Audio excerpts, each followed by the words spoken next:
I didn't notice him right away. That's what scares me the most. By late afternoon, my shift was almost over when a strange feeling settled in. The kind you can't explain, but can't shake either. An older man, maybe in his mid-50s, kept walking past the front of the store. Not over and over in a row, just enough times to feel wrong. I worked at a small costume jewelry shop, mostly teenagers, mostly young women. Seeing an older man linger like that didn't fit, but I told myself I was being dramatic. People walk around town all the time. Still, I noticed him. I finished work around 6:30 p.m. Winter was creeping in, and the sky had already gone dark. I've always been careful when I leave work, maybe too careful. I change into something plain, nothing that stands out. I'd rather disappear into a crowd than be remembered. That night, I was sitting alone at the town bus terminal when that same feeling came back. Someone walked past me. I didn't even have to look. It was him. My stomach tightened, but I forced myself to stay calm. Plenty of people take buses. Plenty of people pass by. This didn't mean anything. When my bus arrived, I got on. A second later, he did too. I sat in one of the inward-facing seats near the front. He sat just behind me, above the steps. I kept my eyes forward, but I could feel it. That heavy stare you don't need to see to know it's there. The entire ride, I waited for him to get off. Stop after stop passed. He stayed. I told myself I was overthinking, that I always do this, until I finally pressed the button for my stop. I stood up. So did he. I walked toward the front door. He moved toward the back. The moment he stepped off the bus, something in me snapped. I sat back down immediately. I didn't care where the bus went after that. I just knew I wasn't getting off. As the bus pulled away, I glanced out the window. The look on his face still feels burned into my memory. Pure anger. Not confusion, not disappointment. Rage. Like I'd taken something from him. I don't know what would have happened if I'd stepped off that bus. I only know I'm glad I didn't. In my first year of university, something happened that still doesn't feel real when I think about it. It was early January, and heavy snow had canceled our lectures, rare for England. The kind of snow that muffles sound and slows everything down. Each step sinks slightly. Each movement feels louder than it should. That evening, I planned to meet my boyfriend halfway in town, outside a local Tesco. He was buried in final year work, and I didn't want him walking all the way to my flat in that weather.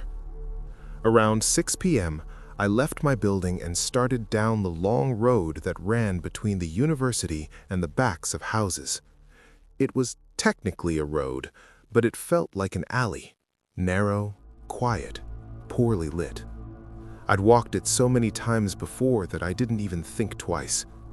I wore a thick parka, hood pulled tight around my face. About a third of the way down, I passed a section where part of the building stuck out slightly, creating a blind corner. I remember thinking nothing of it. Then, I heard footsteps behind me. They were fast. Before I could turn around, something slammed into my back. An arm locked around my neck, crushing my throat. I felt something hard pressed beneath my chin, even through the padding of my coat. I couldn't breathe. I couldn't scream. There were others, at least 2 more figures, all hooded. I couldn't see their faces, just shapes moving together. I tried to fight, tried to shout. Nothing came out. They dragged me down the road as my boots scraped uselessly against the snow. Panic flooded my head. I remember thinking, this is it. This is how it ends. Then, just as suddenly, I was thrown to the ground. For one brief second, they stood over me, and then they ran. I lay there, shaking, before forcing myself up and stumbling toward the main road.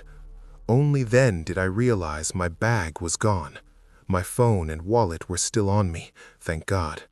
I called my boyfriend, barely able to speak through sobs. 2 strangers noticed me crying and walked with me until he arrived, breathless from running through the snow. We called the police. They searched the area, took statements, found nothing. No witnesses, no suspects. I still think about that corner, how easy it would have been to wait there unseen.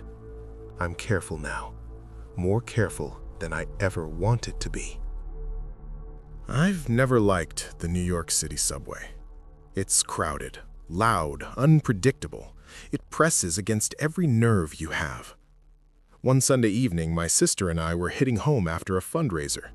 The train had just started moving when a man approached us. He leaned in far too close, held out his hand, and started complimenting me. I pulled back and declined. Something in him changed instantly. His face twisted as he began screaming insults at me, loud enough that everyone in the car turned to stare. Then, without hesitation, he turned to my sister and did the same thing. That's when I stepped in. I told him to back up, to leave her alone. He slapped my hand away. Everything after that blurred together. I remember standing up, remember hitting him once, and then I was on the floor being kicked while he screamed threats I still hear in my head sometimes. 2 passengers finally pulled him off me and forced him off the train as the doors closed. He pounded on the glass, screaming, veins bulging, eyes wild, like he wasn't even human anymore. When the train moved again, someone noticed he'd dropped his phone. Later at the police station, I learned how little that mattered. No arrest, no follow-up, nothing came of it. Just bruises and the knowledge that he's still out there. Sometimes I think about what would have happened if no one had stepped in.